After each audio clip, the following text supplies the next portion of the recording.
Assalamualaikum warahmatullahi wabarakatuh, sahabat semuanya. Alhamdulillah, dalam kesempatan kali ini saya sedang berada tepat di depan rumahnya Bapak Haji Umuh Muhtar ya. Tepatnya berada di kawasan Kampung Ciluluk, Desa Margajaya, Kecamatan Tanjung Sari, Kabupaten Sumedang. Dan di sini bertepatan tanggal 2 Juni 2024, yang mana hari ini bertepatan dengan hari ulang tahunnya beliau ya. Jadi rencananya hari ini mau syukuran hari ulang tahunnya Bapak Haji Umuh yang akan diselenggarakan di kawasan Kampung Ciluluk, Desa Margajaya, Kecamatan Tanjung Sari. Dan katanya para pemain Persib juga ya, yang 2 hari kebelakang telah berhasil meraih juara, nanti akan datang ke sini ke kediaman Bapak Haji Umuh di kawasan Kampung Ciluluk, Desa Margajaya ini. Dan di sini terlihat sahabat, untuk para bobotoh dari penjuru Jawa Barat, luar biasa antusiasmenya, sangat luar biasa sekali. Jalan Raya Ciluluk ini di kawasan Desa Margajaya, Kecamatan Tanjung Sari sudah mulai padat. Bahkan ini dari tadi sahabat ya, tuh.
Nah, jadi sahabat, ini kita lagi menunggu momen kedatangan para pemain Persib dan pelatih beserta kru Persib Bandung yang akan hadir di rumah kediaman Bapak Haji Umuh Muhtar di kawasan Dusun Ciluluk, Desa Margajaya.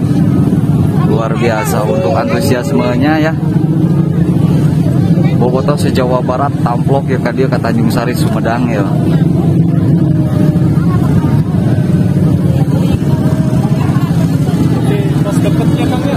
Rupiah nama terus caket.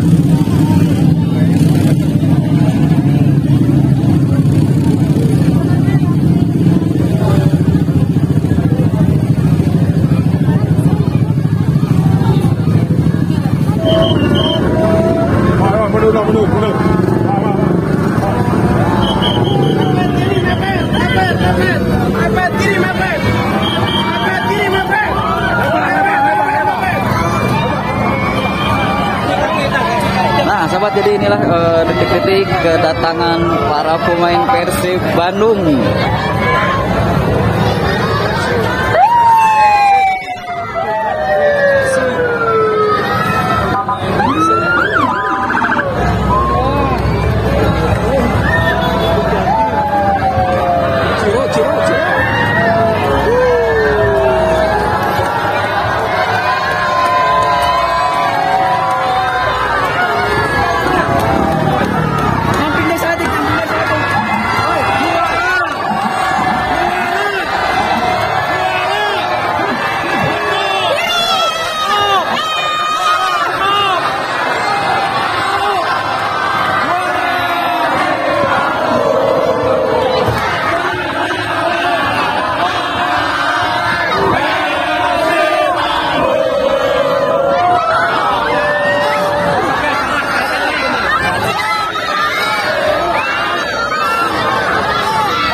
Aduh,